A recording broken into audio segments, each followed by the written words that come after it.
화제의 뉴스를 골라서 과학 기자의 시선으로 분석하는 과학 본색 시간입니다. 네, 오늘은 이혜리 기자와 함께 하겠습니다. 안녕하세요. 안녕하세요. 네, 오늘은 어떤 이야기부터 나눠볼까요? 네, 최근 우주 관련 소식이 굉장히 많이 들려오고 있죠. 네, 조금 전에 보도를 해드렸던 천리안 EAO가 성공적으로 발사됐다는 소식도 있고요. 한국형 발사체 엔진 시험 발사가 성공했다는 소식, 그리고 또 얼마 전에는 차세대 소형 위성이 발사됐다라는 이런 소식까지 연이어서 들려왔는데요. 네, 정말 이런 적이 또 있었나 싶을 정도로 최근 맞아요. 발사체 성공 소식 계속해서 전해드리고 있어요. 네, 맞습니다. 그런데 보통 이렇게 발사체가 한번 발사될 때는 위성 하나만을 탑재하고 우주로 쏘아 올려지지는 않죠. 보도를 해드렸듯이 여러 개의 위성이 한꺼번에 발사체에 실려서 우주로 나아가게 되는데요. 특히 미국 스페이스X가 개발한 팰컨 9 로켓을 통해서 우리나라 차세대 소형 위성이 발사가 됐을 당시에도 전 세계 여러 나라의 위성 60개가 넘는 그런 위성이 함께 발사가 됐습니다. 네, 보도를 보니까 소형 위성이라 그래서 정말 작더라고요. 크기가. 맞습니다. 그런데 이렇게 우주 관측을 위한 위성만이 이번에 함께 발사가 된 거는 아니었습니다. 위성 말고 다른 것도 있었나 보네요. 네, 그러니까 우리나라 차세대 소형 위성이 발사될 당시에 함께 발사됐던 것 중에는 죽은 사람의 유해도 포함이 돼 있었습니다. 그러면 이 발사체에 사람의 유해도 함께 실어서 우주로 보냈다 이런 얘기인가요? 네, 맞습니다. 이른바 우주장이라고 해서 사람의 유해를 우주로 보내는 장례식이 열린 건데요.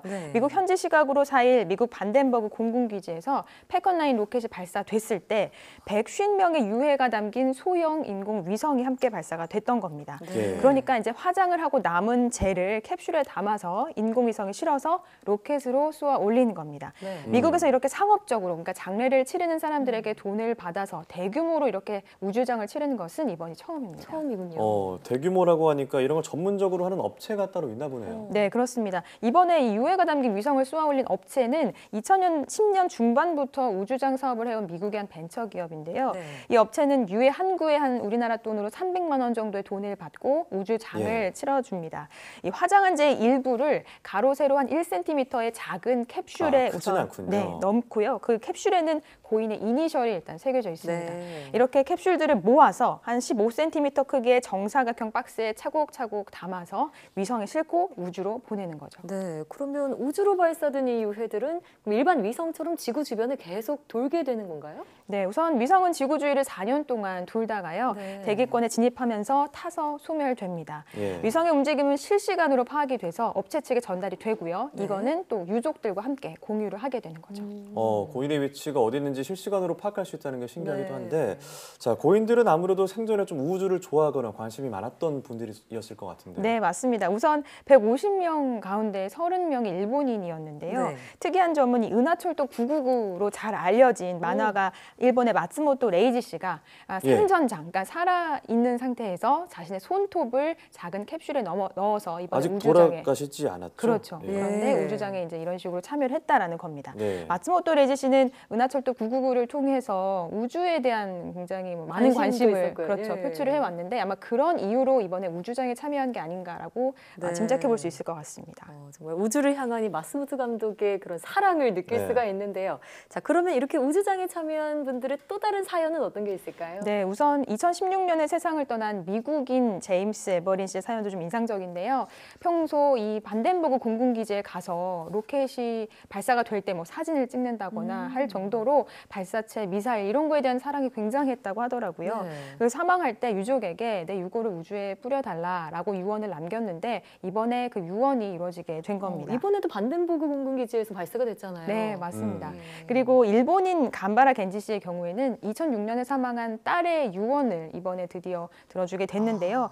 그녀가 이제 마찬가지로 굉장히 우주에 대한 사랑, 우주를 너무 사랑해서 평소에 나는 우주장을 치르고 싶다라고 이제 유언을 남겼다고 해요. 근데 이제 아버지가 그녀의 유언을 들어주게 된 거죠.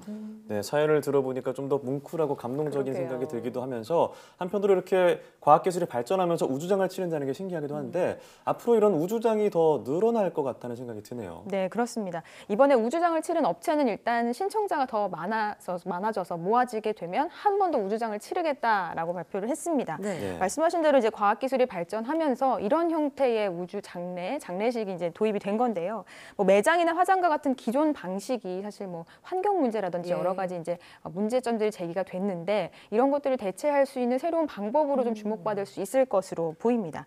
물론 뭐 이렇게 로켓이 유해를 싣고 우주로 날아가서 우주장을 치르는 경우도 있지만 이미 미국이나 영국에서는 거대한 기구에다가 항아리를 실었는데 그 네. 항아리에다 이제 유해를 담아서 하늘로 이제 우주로 띄어보내서 공중에서 유해를 뿌리는 이런 뿌리는 형태의 거군요. 우주장을 이제 치르고 있기도 한데요. 네. 앞으로 뭐 자연으로 와서 자연으로 돌아가는 한 사람의 이제 생애가 과학기술에 힘입어서 좀 더 친환경적이고 그리고 다양하게 변화할 수 있을 것으로 전망됩니다. 네. 자, 이렇게 일반인들의 우주장 얘기를 들으니까요. 정말 발사체 기술이 얼마나 발전했는지를 짐작해 볼 수 있게 되는데요. 다음 소식으로 넘어가 볼까요? 네, 다음 소식은 성조숙증을 소변으로 진단할 수 있다라는 내용과 관련된 이야기 준비해봤습니다. 네, 그렇습니다. 성조숙증 진단을 받은 아이들이 조금씩 늘고 있다는 네. 보도를 본 적도 있는데요. 네, 맞습니다. 지난해 기준의 어떤 통계를 보면 성조숙증 어린이가 10년 사이에 15배 늘어났다라는 이야기가 있는데요. 네. 뭐 서구화된 식습관이나 그리고 환경 호르몬 이런 것들의 영향으로 인해서 이런 현상이 좀 더 심화하는 것으로 분석이 됩니다. 문제는 단순히 이제 2차 성징이 빠르게 나타난다라는 것에서 그치지 않고 네. 성조숙증으로 인해서 호르몬에 문제가 생긴다거나 혹은 성장판이 좀 더 빨리 닫혀서 키가 크는 것을 방해한다는 것이 문제인데요. 예. 이렇기 때문에 이제 부모들이 이제 이런 증상이 나타나면 이제 자녀들을 병원으로 데려가게 되는데 문제는 진단 과정이 굉장히 번거롭고 고통이 좀 뒤따른다라는 점입니다. 그래요? 어떤 과정을 거치길래요? 네, 우선은 혈액 속의 성호르몬을 이제 잡아내야 하는 건데요. 이 농도를 측정하기 위해서는 피를 뽑아야 하죠. 체열을 네. 하는데 단순히 피를 한 번 뽑는 것이 아니라 일단 몸속에 있는 성호르몬을 제대로 측정하기 위해서 이 호르몬이 나올 수 있도록 호르몬 방출을 유도하는 주사를 먼저 맞습니다.